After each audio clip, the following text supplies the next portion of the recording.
दोस्तों फरवरी 2024 में जब होम मिनिस्टर ने यह अनाउंस किया कि इंडिया म्यांमार बॉर्डर पर फेंसिंग लगाई जाएगी तो पूरे देश ने तालियां बजाई। मणिपुर के लोगों को लगा कि अब उनकी मिट्टी सेफ रहेगी, इन्फिल्ट्रेशन रुकेगा और हिंसा पर लगाम लगेगी। लेकिन क्या आपको पता है 2026 में आज भी उस ग्राउंड पर खड़ा होने के बावजूद हमें कुछ और ही रियलिटी दिखाई दे रही है। मणिपुर के लोगों का कहना है कि ये फेंसिंग क्या हेडलाइंस पर है, जमीन पर नहीं। आज हम उन सवालों के जवाब ढूंढेंगे जो मेन स्ट्रीम मीडिया नहीं पूछ रहा। आखिर ये फेंसिंग कहाँ गायब है और क्या मणिपुर आज भी एक खुला मैदान बना हुआ है? मणिपुर का बॉर्डर पाकिस्तान या बांग्लादेश जैसा बॉर्डर नहीं है। मणिपुर की जियोग्राफी ही वहाँ की दुश्मन है। 1600 किलोमीटर से लंबा ये बॉर्डर घने जंगलों, गहरी नदियों और पहाड़ों से गुजरता है।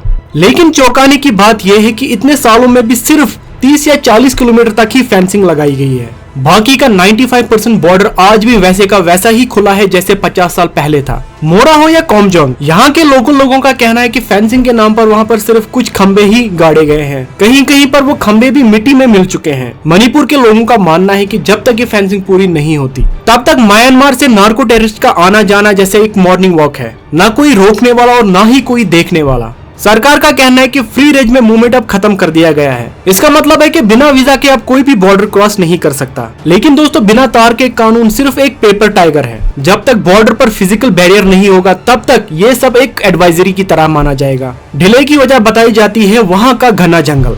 लेकिन मणिपुर के लोगों का यह मानना है कि जब हमने 18,000 फीट ऊंचाई पर सियाचिन बॉर्डर को सील करके रखा है, कश्मीर जैसे पहाड़ी को हमने सील करके रखा है, तो मणिपुर में इतना देर क्यों लग रहा है? क्या ये पॉलिटिकल विल की कमी है या फिर बीआरओ के पास जरूरी रिसोर्सेज नहीं पहुंचे? जब तक फाइल्स टेबल पर घूम रही है तब तक नार्को टेररिस्ट और इलीगल आर्म्स मणिपुर की शांति को भंग करता रहेगा। ये सिर्फ वायर लगाने की बात नहीं है, ये मणिपुर के एक बच्चे की सुरक्षा की बात है या उस माँ की उम्मीद है जिसने अपना घर हिंसा में खो दिया। जब मणिपुर के लोग सुनते हैं कि फेंसिंग हो रही है और अपने आंखों से देखते हैं कि दुश्मन उनके घर में घुस रहे हैं तो उनका भरोसा टूट रहा है। मणिपुर के लोगों को हेडलाइंस नहीं बल्कि हिफाजत चाहिए। हम ये उम्मीद करते हैं कि सरकार इस ग्राउंड रियलिटी को समझे।